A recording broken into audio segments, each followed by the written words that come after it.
멕시코 언론인의 딸인 카란자는 정치적인 문제로 멕시코를 떠나야만 했습니다. 아버지와 가족은 생명의 위협을 느껴 더 이상 고향에 살 수 없었습니다. 1978년생인 카란자는 가족과 함께 스페인으로 이주해야만 했습니다.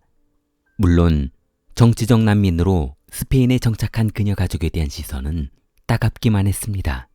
타국 생활이 적응하기 힘든 것은 말할 것도 없었지만 거기에 더해진 타국으로 강제로 떠난 아버지의 폭력적인 행동에 사춘기를 겪고 있던 카란자는 하루빨리 아버지의 품에서 벗어나고 싶었습니다. 나중에 아버지는 고향을 도망치듯 나온 수치심에 갈수록 난폭해져 자녀와 부인을 학대하는 수준에 다다를 때까지 난폭해졌습니다. 카란자는 영석한 두뇌로 대학교를 졸업했는데 언어 방면에서도 뛰어난 재능을 보였습니다. 이탈리아어, 스페인어, 독일어와 영어에 능통했습니다.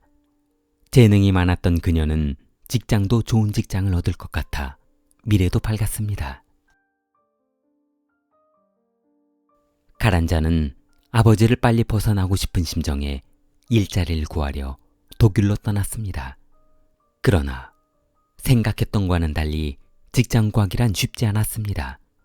일단 먹고 사는 것을 해결하기 위해 구직 광고를 보고 아이스크림 가게 웨이트리스로 일하기로 마음먹었습니다. 그러나 정규직으로 채용될 직장을 구할 때까지만 일하기로 마음먹었던 아르바이트 일은 생각했던 것과는 다르게 좋았습니다. 22살이었던 카란자가 아이스크림 주방에서 일하고 있을 때면 사장님이 항상 장난스러운 말을 걸어주었고 그녀는 그때마다 생전 느껴보지 못했던 행복이란 단어를 알게 되었습니다. 어린 시절부터 고향을 버리고 떠나야 했고 정착 후에는 아버지의 학대로 그리고 대학을 마친 뒤에는 돈벌이를 위해 쉴 새 없이 살아왔던 터라 너무 지치고 힘든 인생을 뒤돌아보아야만 했습니다. 그러나 정작 아르바이트라고 시작한 이 열악한 환경에서 누군가에 의해 행복이라는 느낌을 느끼게 되었으니 얼마나 행복한지 몰랐습니다. 카란자는 사장이 데이트를 신청할 때마다 활짝 웃으며 그의 데이트를 승낙했습니다. 그리고 얼마 후 사장은 그녀에게 사랑을 고백했습니다. 정혼했습니다. 그러나 사장의 나이는 36세였고 그녀는 이제 23살이었습니다. 나이 차이를 극복한다는 것이 쉬운 것인지 어려운 것인지에 대해 주사위를 던져볼 시간도 없었습니다. 두 사람의 사랑은 너무 깊어졌기 때문이었습니다. 그녀는 아이스크림 사장 홀지의 청혼을 받아들였습니다. 그렇게 두 사람은 사귀기 시작한 지 얼마 안 돼 결혼해버리게 되었습니다.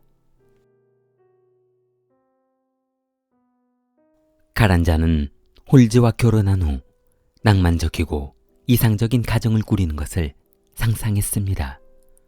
그리고 하루빨리 애를 낳아 키우고 싶었습니다. 그러나 카란자는 남편 홀지가 결혼 전과 조금 다른 성적 취향을 가지고 있다는 것을 알게 되었습니다. 한참 불타오르는가 싶었던 두 사람의 관계는 남편의 갑작스런 심정 변화로 관계를 멈추었는데 이유는 카란자의 머리색이 마음에 안 든다는 것이었습니다. 부인의 머리색을 보면 성적 흥분이 안 된다는 것이었습니다. 카란자는 남편 취향에 맞춰 머리색을 바꾸고 분위기를 바꾸어 봤습니다. 그러나 얼마 후 이번에는 스커트 색상이 본인의 성욕을 가라앉힌다며 불만스러운 말투로 그녀에게 투덜댔습니다. 그러자 그녀는 머리색도 다른 색으로 바꾸어 보고 스커트의 색상도 브레이지어, 하이힐, 속옷 모두 바꾸어 봤습니다. 하지만 홀지의 마음은 변화가 없었습니다. 이미 식어버린 애정은 다시 돌이킬 수 없었습니다. 카란자가 매력적이지 않다는 것이었습니다. 그녀가 원하는 대로 아이도 갖지 못하고 냉랭해진 두 사람의 관계는 진전이 없이 시간만 흘러갔습니다. 그러던 어느 날 홀즈는 독일에서의 생활을 청산하고 오스트리아 비엔나에 아이스크림 가게를 열어 그곳에서 정착하기로 했습니다. 홀즈는 비엔나에서 자리를 잡고 정신적으로 안정을 찾으면 그때 아이를 갖기로 했습니다. 그녀는 혹시나 남편이 본인을 여자로 생각하지 않은 것이 아닌가 걱정했지만 남편의 진심을 듣고 나서 안심했습니다. 그러나 정작 비엔나의 아이스크림 가게를 열고 정착하자 남편은 카란자를 더욱 여자로 보지 않았습니다. 심지어는 옷 입은 꼴이 마음에 안 든다며 구타를 서슴지 않았습니다. 두 사람의 육체적인 관계는 한 번도 이루어지지 않았고 사랑받고 싶었던 카란자는 남편 홀지에 대한 불만이 쌓여만 갔습니다. 결국 홀제는 부인 카란자를 여자로 생각하지 않았고 카란자는 다른 남자친구를 구하기로 마음먹었습니다. 카란자는 인터넷 채팅을 통해 남자친구를 사귀게 되어 두 사람의 관계는 더 이상 돌이킬 수 없게 되고 말았습니다. 카란자는 남편과의 이런 삶을 지속하고 싶지 않았습니다. 결국 두 사람은 2008년 이혼하게 되었습니다. 이혼 수속을 마치고 집은 부인 소유로 재산 분할이 마무리되었습니다. 그러나 이혼 후에도 집에서 나가지 않은 남편은 방 안에 처박혀 하루 종일 컴퓨터 게임을 하며 마치 노숙자 같은 생활을 하고 있었습니다. 사건 발생 당일 카란자는 인터넷 채팅으로 사귀된 남자친구와 데이트를 위해 드레스를 입고 외출 준비를 마쳤습니다. 카란자는 홀지에게 외출해야 하니 당장 이 집에서 나가라며 소리를 쳤으나 홀지는 못 들은 척하며 그녀의 요청을 비꼬기라도 하는 듯 게임에 집중했습니다. 그러자 수차례 나가라는 그녀의 요청을 무시한 홀지를 지켜보고 있던 카란자는 분노를 참지 못하고 수십 차례 상상으로만 생각하며 준비해두었던 주방 수납장에 넣어둔 권총을 꺼내 들고 홀지의 뒤통수에 3발의 총을 쏴버렸습니다. 남편 홀지가 그 자리에서 즉사하자 카란자는 정신을 차려 생각해봤습니다. 순간 남편의 덩치가 너무 커 이대로 처리하기가 쉽지 않았습니다. 결국 그를 조각내한다는 것을 알게 되었습니다. 카란자는 늦기 전에 공구점에 가서 전기톱을 구입했습니다. 욕실에 집어넣고 수십 조각으로 남편을 잘랐지만 부피는 줄어들지 않았습니다. 시체를 처리하고 나니 늦은 시간이었고 몸도 지칠 대로 지쳐 있었습니다. 결국 그녀는 남편의 시신을 지하실 아이스크림 보관 창고 냉동고에 집어넣기로 했습니다.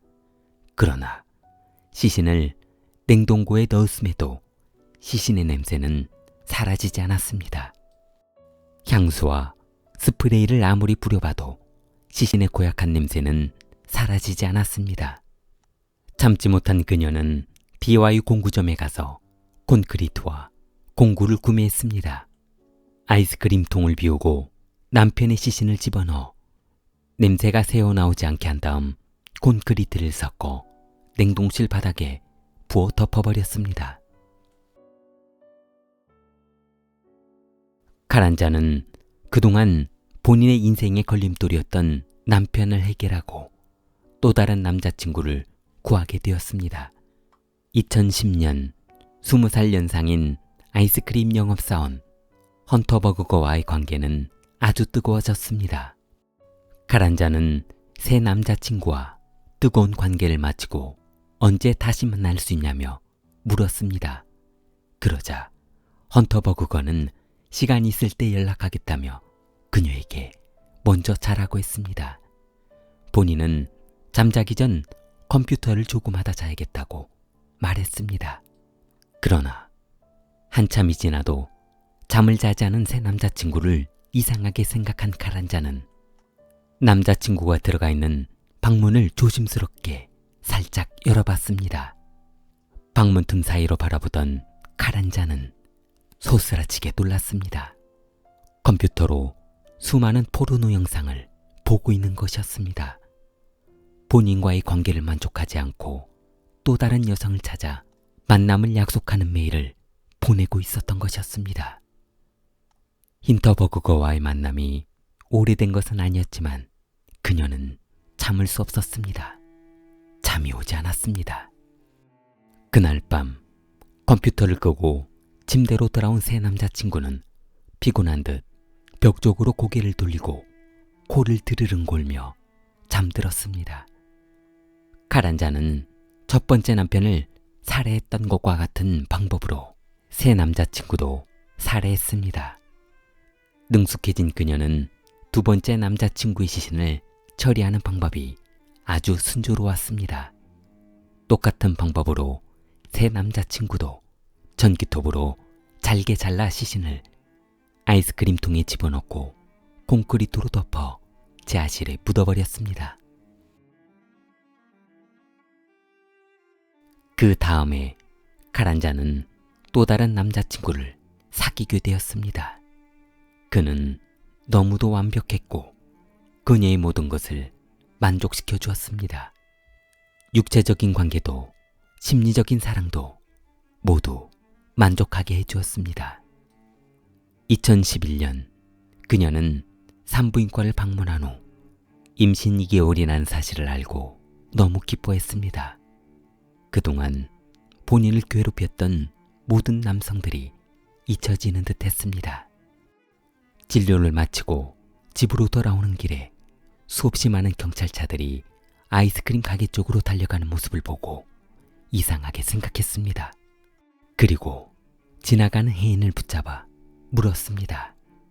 저곳에 무슨 일이 있어 그러냐며 물었습니다. 그러자 행인은 저 아이스크림 가게 지하 냉동창고에서 시신이 발견되어 경찰이 난리가 난 것이라며 알려준 것이었습니다.